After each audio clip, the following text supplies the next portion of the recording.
اس منشور کو لے کر آگے کی طرف بڑھیں گی. ٹھیک ہو گیا سر, آپ کا اوپینین آ گیا. ذرا اس بنیادی سوال کے حوالے سے ہم پبلک پول کو بھی ڈسکس کر لیتے ہیں. کیا کراچی کے عوامی مسائل کی وجہ سیاسی جماعتوں میں اتحاد نہ ہونا ہے؟ 95% کو ایسا ہی لگتا ہے کہ یہی بات ہے, یہی وجہ ہے, جبکہ 5% ایسا ماننے سے قاصر ہیں.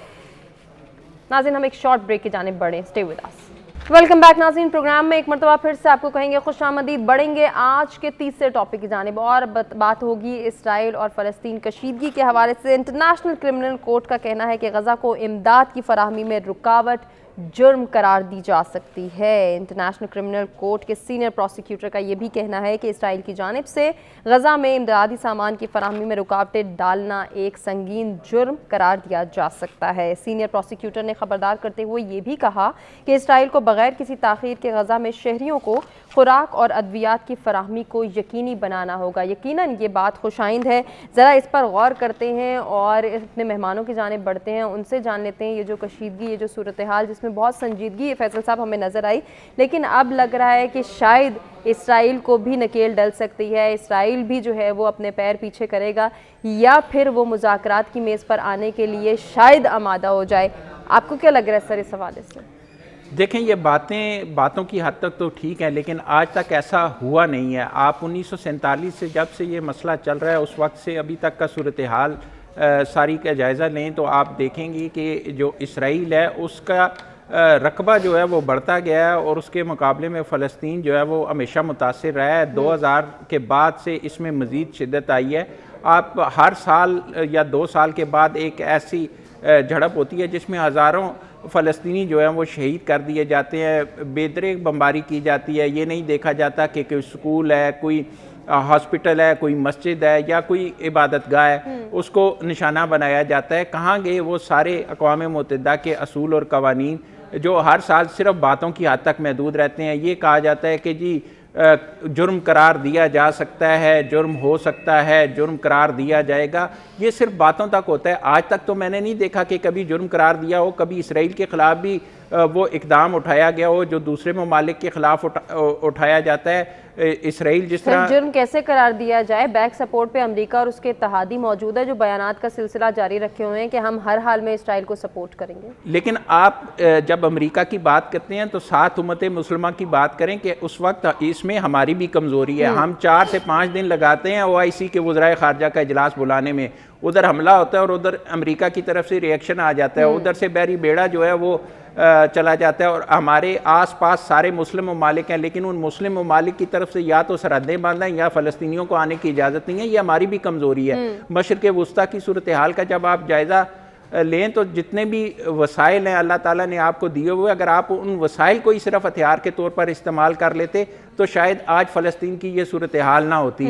آپ کہنے کو 1.5 ارب ہیں, لیکن آپ کو چند لاکھ آبادی کا وہ ملک نکیل ڈالے ہوئے ہے. وہ آئے روز فلسطینیوں کو قتل کرتا ہے, آئے روز بمباری ہوتی ہے. اب بات زمینی حملوں تک جا پہنچی ہے, لیکن امت مسلمہ کی طرف سے صرف مذمت ہے. امریکہ کے بحری بیڑے جو ہیں وہ وہاں پہ موجود ہیں, امریکہ کی طرف سے مسلسل سپورٹ موجود ہے, امریکہ کی طرف سے ڈالر کی صورت میں سپورٹ موجود ہے. مسلم ممالک کہاں پہ کھڑے ہیں آس پاس والے؟ یہ ہماری کمزوری ہے. صرف بیانات کی حد تک صرف ایک بیان مذمت کا جاری ہوتا ہے. اقوام متحدہ کا سٹینڈ کرتا ہے. اقوام متحدہ صرف مردہ قراردادوں کا گھر ہے کہ فلسطین کا مسئلہ 1947 سے چل رہا ہے تو ابھی تک چل رہا ہے, کشمیر کا مسئلہ چل رہا ہے تو چل رہا ہے. لیکن اس کی ایک سب سے بڑی وجہ مسلم ممالک کی اپنی کمزوری ہے کہ ہم ایک پلیٹ فارم پر آج تک اکٹھے نہیں ہو سکے.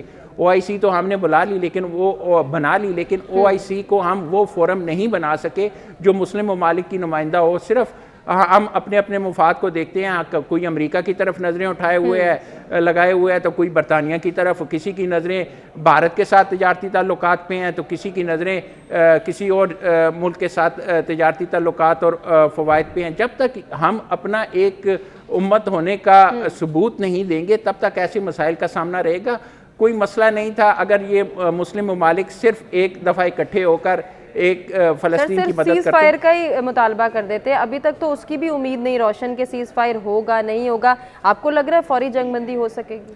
دیکھیں جو صورتحال چل رہی ہے, جتنے دنوں سے یہ بمباری ہو رہی ہے, جتنی بڑی تعداد میں فلسطینی شہید ہوئے ہیں, اور جس طرح اب زمینی حملوں کی صورتحال آ گئی ہے کہ آپ دیکھیں کہ ٹینک جو ہے وہ قریبی علاقوں میں غزہ کے موجود ہیں، اسرائیلی فوجی موجود ہیں اور خونریز جھڑپوں کا سلسلہ جاری ہے. لگ تو نہیں رہا کہ یہ سلسلہ رکے گا، اور اس کے ساتھ ساتھ جتنی بھی بڑی قوتیں ہیں اس میں وہ اپنی ایک جنگ کی صورتحال میں ہے، چاہے وہ امریکہ ہے چاہے دوسری قوتیں ہیں، ہر ایک اپنا سٹینڈ لیے ہوئے. اس مسئلے کی طرف صرف یا تو اسرائیل کے خلاف قرارداد آ رہی ہے تو اس کو امریکہ ویٹو کیا جا رہا ہے، اگر فلسطینیوں کی طرف سے اسرائیل کے خلاف آ رہی ہے تو امریکہ ویٹو کیا جا رہا ہے، اور اگر اس کے ساتھ فلسطین کے حق میں کوئی آتی ہے تو اس کو ویٹو کیا جا رہا ہے. یہ کیسی صورتحال ہے؟ کہاں پہ گئے وہ انسانی حقوق کے علم بردار جو یہ کہتے ہیں کہ انسانی حقوق کی جو ہے وہ بنیادی انسانی حقوق فراہم کیے جائیں؟ آج کتنے دنوں سے وہاں پہ پانی بند ہے، بجلی بند ہے،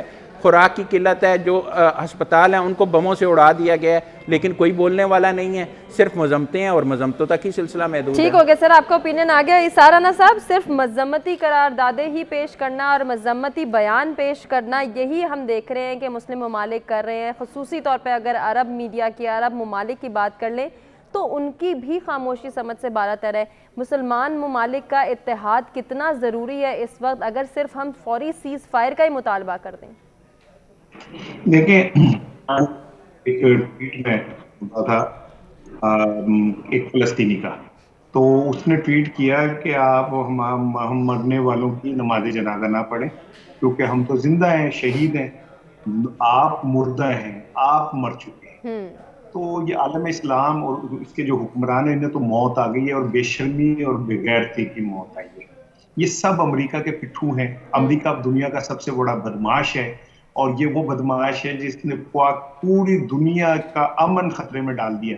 کبھی 9/11 کا ڈرامہ کر کے دنیا کا امن تباہ کرتا ہے اور مسلم ممالک کو تباہ کر کے رکھ دیتا ہے. ایران، عراق، مصر، شام، افغانستان، آپ کوئی ایک نام لیں، اس نے سارے ملک تباہ کر کے رکھ دیے. خوشحال ملکوں کا بیڑا غرق کر دیا بدماش نے. یہ کبھی ویتنام میں گھس جاتا ہے، کبھی جاپان میں جا کے ایٹم بم پھینکتا ہے. یہ ایک گنڈا ہے، اور اس گنڈے سے یہ مسلم حکمران سارے ڈرتے ہیں. انہیں یہ لگتا ہے کہ ہمارا حال کہیں بھٹو جیسا، سویکارنو جیسا، شاہ فیصل جیسا، انور سادات جیسا، جمال عبد الناصر جیسا نہ ہو جائے. ابھی ریسنٹ دور میں قذافی جیسا نہ ہو جائے، انور سادات عراق والے جیسا نہ ہو جائے. یہ سب ڈر، ان کی دولتیں ہیں، ان کے حرم ہیں، حرموں میں ان کی عیاشی کے سامان ہیں. یہ کیسے باہر نکل سکتے ہیں؟ یہ کیسے فلسطین کے لیے آواز بلند کر سکتے ہیں؟ لیکن میں ایک چیز آپ کو بتا دوں کہ پہلی بار ایسا ہوا، 8,000 فلسطینی تو شہید ہو گئے، لیکن یہ پہلی بار ہوا ہے کہ اس بار یہودی بھی مرے. یہ پہلی بار ہوا ہے کہ اس بار یہودیوں کو بھی اذیت پہنچی ہے، ان کے بھی 2-2.5 ہزار بندے مر گئے. یہ پہلی بار ہوا ہے کہ آگ ان کے اپنے گھر میں بھی داخل ہوئی ہے. تو میں سمجھتا ہوں کہ جو آزادی کی جنگیں ہوتی ہیں وہ اسی طرح ہی ہوتی ہیں، قربانیاں شہادتوں سے چل رہی ہوتی ہیں، اور کہیں نہ کہیں وہ اس علم کو زندہ رکھتے ہیں، اور زندہ رکھنے والے جو ہیں پھر شاید کامیابی بھی حاصل کرتے ہیں، آزادی بھی حاصل کر لیتے ہیں. حالانکہ جو ورلڈ آرڈر ہے امریکہ اور امریکہ کے گنڈے ساتھیوں کا، وہ یہی ہے کہ اس کو کسی طرح ہم فلسطینیوں کو سچویشن کی جانب آپ اشارہ کر رہے ہیں نا کہ یہ پہلی بار ہوا ہے کہ یہودی بھی مرے ہیں، تو شاید اسی لیے اسرائیل اتنا سیخ پا ہے کہ اس کے انتقامی رویہ اس میں کہیں کسی طور پہ بھی کمی نہیں آ رہی. تو آپ کو کیا لگتا ہے کہ آنے والی سچویشن کیا ہوگی؟ کیا غزہ کے شہریوں کا جبری انخلاء اس پر ان کو مجبور کیا جائے گا، یا پھر سیز فائر ہوگا، فوری جنگ بندی پر آئے گا اسرائیل؟ فوری تو نہیں میں کہتا، لیکن جنگ بندی پہ آئے گا. دنیا بدل رہی ہے. فرانس نے جو سب سے بڑا اتحادی امریکہ کا، اس نے بھی اس کی مذمت کر دی ہے کہ یہ جو قتل عام ہے یہ غلط ہے. سلامتی کونسل میں جو قرارداد پیش کی گئی اس میں برطانیہ غیر جانبدار ہو گیا، پہلے وہ ویٹو کر رہا تھا اس کے خلاف. امریکہ نے بھی کہا کہ ہم اپنا بندے فوجی نہیں بھیج رہے. دنیا بدل رہی ہے. فلسطینیوں کا جو خون ہے وہ اب سر چڑھ کے بول رہا ہے دنیا کے سامنے. ٹھیک ہے، مسلم حکمران جو ہیں وہ اپنی بے شرمی کی وجہ سے، اپنے خوف کی وجہ سے، لیکن میں نے ایک حدیث پڑھی تھی کہ وقت ایسا تو آنا ہے کہ یہ یہودی جو ہیں یہ